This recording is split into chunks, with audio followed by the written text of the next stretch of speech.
Israel was created in 1948. The mob in the U.S. teamed up with U.S. intelligence before 1948, and a lot of those mobsters, particularly that were part of the Jewish mob, Bugsy, Siegel, Lansky, etc., were involved in moving weapons to these paramilitary groups that were later folded into the IDF, including the Haganah. And some of them were big backers also of Menachem Begin and what proto-Likud, I guess.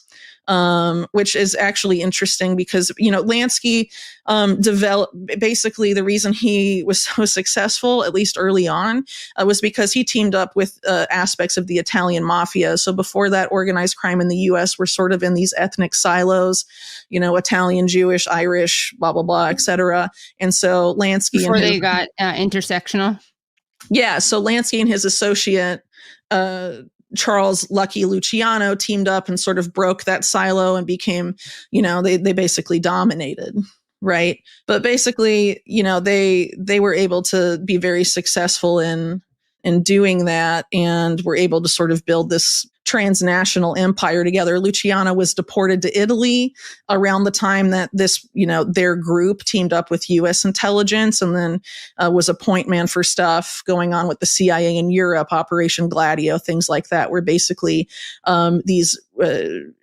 these false flag attacks were blamed on leftist groups for the purpose of keeping, as many European countries as possible governed by right-leaning governments, and to sort of demonize among the public, more left-leaning political movements, sort of consistent with things that went on in South America, but in a different way, where you have the CIA backing dictatorships extensively throughout the region and during that same period of time. Power, crime, conspiracy.